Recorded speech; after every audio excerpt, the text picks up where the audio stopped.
Zakaj ste vi podprli odstop oziroma zamrznitev sodelovanja GZS v pogajanjih o socialnem sporazumu in se vam zdi, da je to neke vrste podpora tudi prihajajočemu gospodarskemu ministru?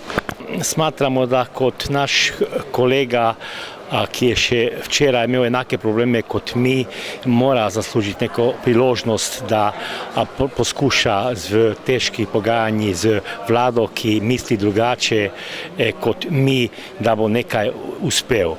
Zato smatram, da mu v začetku moramo pomagati. Na drugi strani pa smatram, da ta vlada z svojimi dejanji, posebej še v pogajanji z javnim sektorom, ko je zadovoljna, da dobi 15% od planiranega, to pomeni 20 milijonov je izborila, od 129 milijonov, da je to prej poraz, kot pa neki uspeh v pogajanjih.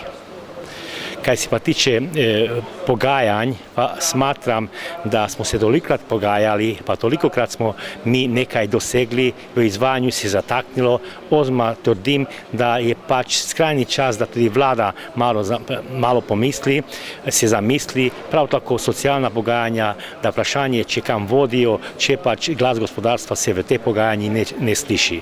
Torej, gospodarstveniki nimamo prav veliko orožja za boj z našimi socialnimi partnerji, kot je vlada in kot so sindikati. Dogovarjanje in pogovarjanje na ekonomskem socialnem svetu je ena od teh možnosti.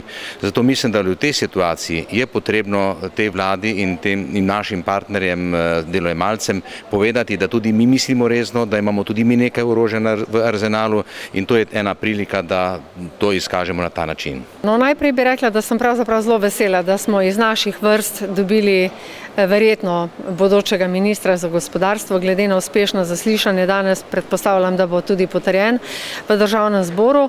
Tega se po svoje lahko v gospodarstvu veselimo, ker je pač nekdo izmed nas, pozna naše probleme, je zelo odločen, saj je ves čas, dokler je bil z nami, odločno postavljal v bran, bom rekla, interesom gospodarstva in jaz upam, da te retorike ne bo zdaj spremenil, oziroma lahko rečem, da sem skoraj prepričana, da je ne bo.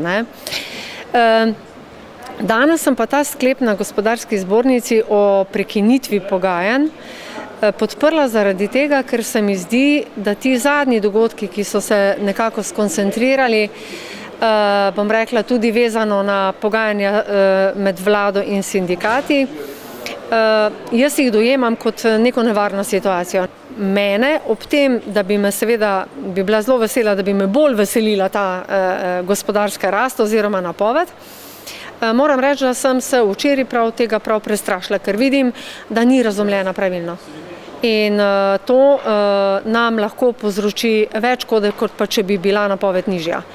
In zaradi tega, ker se ves čas vse vlade poslužujejo, bom rekla, tega instrumenta po liniji najmanjšega odpora. Če mi manjka, bom pač nekje vzel, ker lahko najhitreje vzamem, to je gospodarstvo.